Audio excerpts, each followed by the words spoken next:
Assalamualaikum warahmatullahi wabarakatuh. Alhamdulillah wassalatu wassalamu ala rasulillah, amma ba'du. Qala rabbi shrah li sadri wa yassir li amri wahlul 'uqdatam min lisani yafqahu qawli.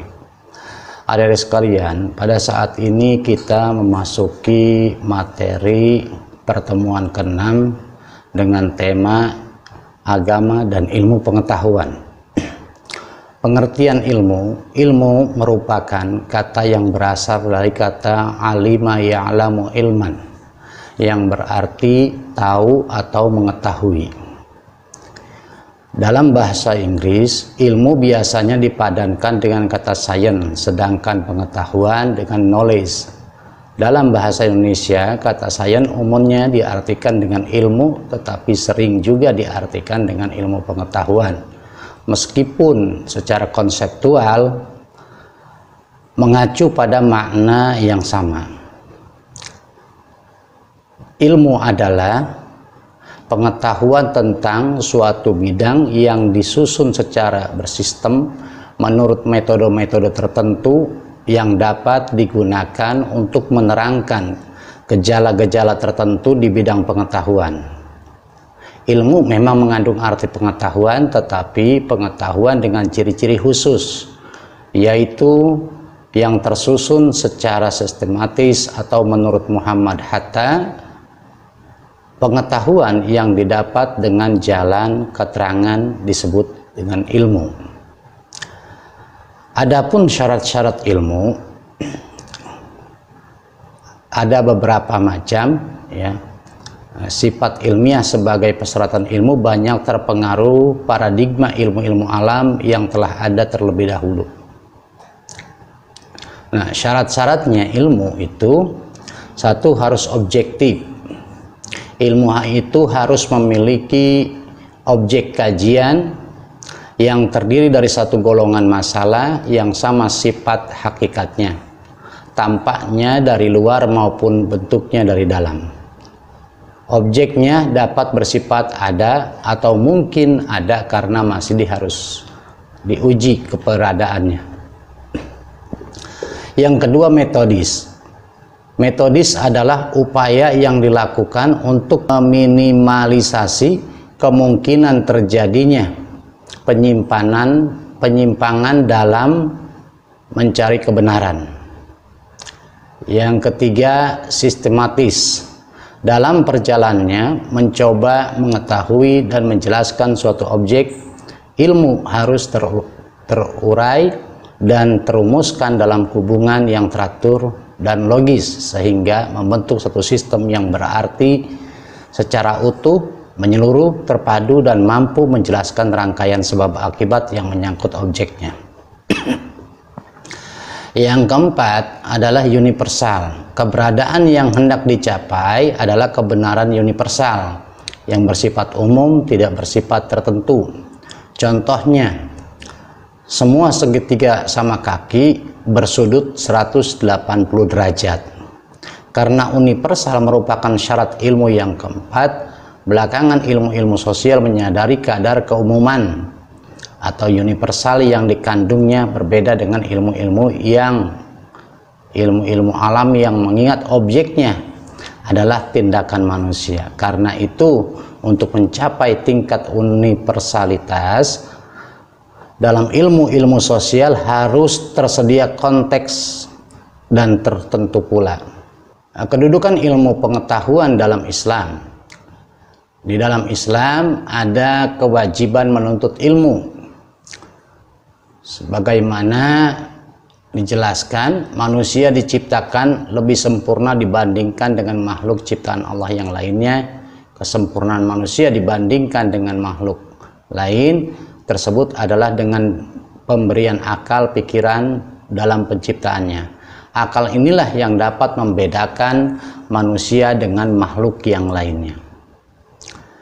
Di dalam surat Al-Jasiyah ayat 1-3, yang artinya sesungguhnya pada langit dan bumi benar-benar terdapat tanda-tanda kekuasaan Allah untuk orang-orang yang beriman, dan pada penciptaan kamu dan pada binatang-binatang melata yang bertebaran di muka bumi terdapat tanda-tanda kekuasaan Allah untuk kaum yang meyakini. Dan pada pergantian malam dan siang dan hujan yang diturunkan Allah dari langit lalu dihidupkannya dengan air hujan itu bumi sesudah matinya. Dan pada perkisaran angin terdapat pula tanda-tanda kekuasaan Allah bagi kaum yang berakal. Di dalam ayat ini mengartikan kepada kita, menjelaskan kepada kita bahwasanya ilmu itu sangat mendapat perhatian dalam agama Islam. Oleh karenanya Imam Al-Ghazali mengatakan bahwa sanya ilmu itu ada 4 yang wajib dipelajari oleh setiap umat manusia. Yang pertama, ilmu yang berkaitan dengan tauhid, ilmu yang berkaitan dengan fikih ibadah, ilmu yang berkaitan dengan akhlak, dan ilmu yang berkaitan dengan keterampilan. Nah, ilmu yang kita bahas pada saat ini adalah ilmu yang berkaitan dengan keterampilan, yaitu ilmu pengetahuan yang kita dapat dari sekolah. Selanjutnya, kedudukan ilmu pengetahuan dalam Islam, yang kedua adalah diperintahkan berpikir menggunakan akal, bahwa penciptaan manusia sengaja dilebihkan oleh Tuhan dari penciptaan terhadap makhluk yang lain. Kelebihan manusia terletak pada akal yang agaknya makhluk-makhluk tidak ada yang dikarunia akal selengkap manusia. Berkat akalnya lah manusia bisa terbang, membumbung tinggi di angkasa, lebih pandai daripada raja wali dan jenis burung apapun. Berkat akalnya pula manusia bisa masuk ke dalam bumi, lebih pintar daripada binatang melata manapun. Dan berkat akalnya pula manusia bisa berenang dan menyelam dalam air, lebih mahir daripada ikan dan segala jenis binatang lautan. Pada tahun 786 sampai dengan 806, dia melanjutkan kebijakan-kebijakan yang dilakukan oleh khalifah-khalifah sebelumnya. Hanya saja dia tidak memfokuskan pada perluasan daerah kekuasaan, melainkan pada perkembangan kebudayaan Islam. Apa yang diinginkan oleh Harun ar-Rasyid diwujudkan dalam bentuk pembangunan sarana-sarana sosial yang sangat dibutuhkan oleh masyarakat. Di antaranya rumah sakit, lembaga pendidikan, kesejahteraan sosial, kesehatan, pendidikan, kebudayaan, serta kesusastraan terwujud dengan baik pada masa ini. Maka tak heran ketika masa ini Islam menempatkan diri menjadi negara terkuat dan tak tertandingi. Sesuatu yang dirintis oleh Harun ar-Rasyid kemudian dilanjutkan oleh sang putra mahkota Al-Ma'mun, khalifah yang berkuasa selama kurang lebih 20 tahun ini. Menjadikan ilmu pengetahuan semakin berkembang di dunia Islam, salah satu cara yang ditempuh dengan melakukan penterjemahan berbagai karya dari beberapa macam disiplin keilmuan ke dalam bahasa Arab.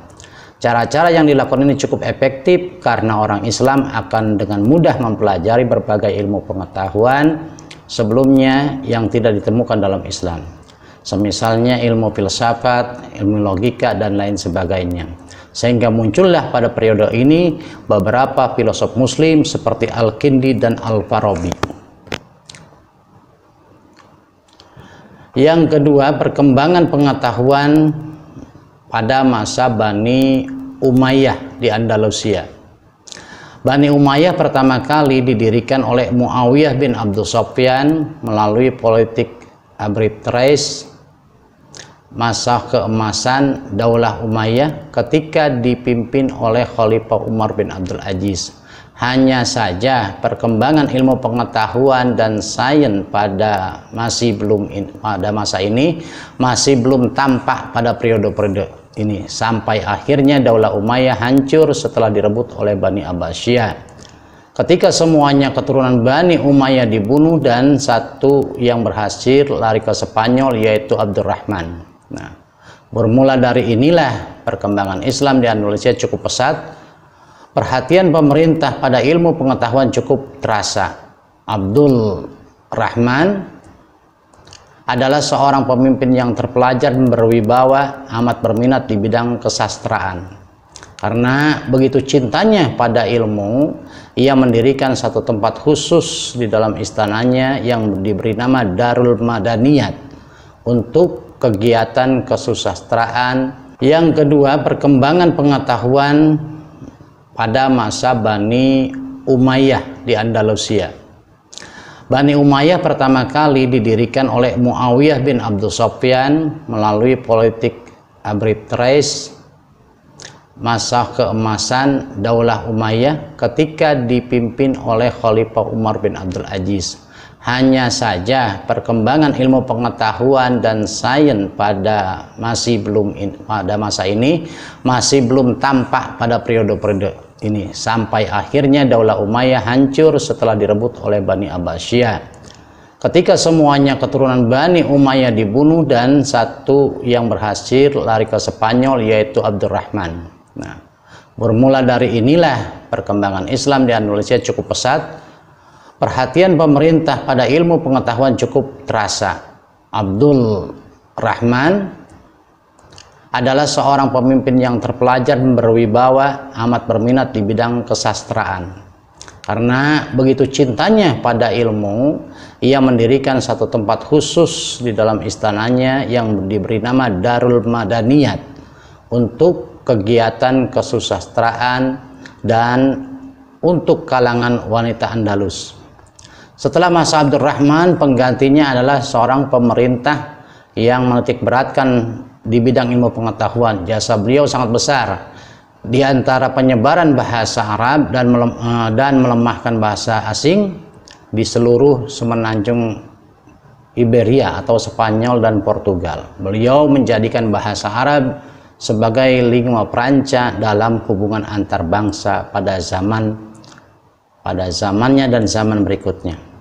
Perkembangan ilmu pengetahuan pada masa ini menjadikan kota-kota Spanyol pernah menjadi pusat ilmu pengetahuan dan peradaban yang membuat banyak pelajar-pelajar Eropa menimba ilmu di sana.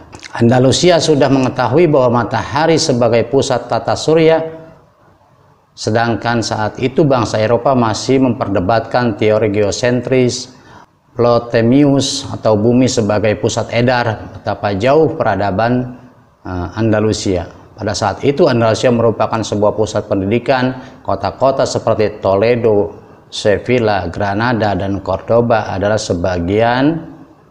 sebagai tempat yang pernah menjadi sejarah bagi kejayaan Islam hingga abad kelima lamanya. Sampai 5 abad lamanya. Pada masa ini ilmu pengetahuan pun akhirnya bermunculan, yaitu seperti ahli matematika Al-Khwarizmi, orang yang pertama menulis buku tentang perhitungan dan aljabar.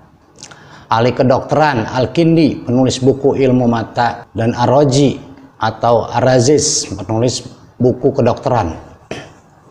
Abul Qasim Al-Jahrawi, ahli bedah, Ibnu Nafis, penemu sirkulasi darah, dan Ibnu Sina. Ahli sastra seperti Ibnu Abdir Rabi, Ibnu Basham, dan ilmu Khakan.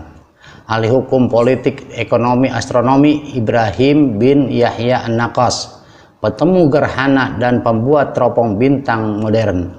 Ahli hadis dan fikih Ibnu Abdul Bar, Qadi Iyad, tentang sejarah Ibnu Khaldun, penemu teori sejarah. Ahli kelautan Ibnu Majid. Bahkan penjelajah Andalusia menginjakan kakinya di benua Amerika 5 abad sebelum Christopher Columbus.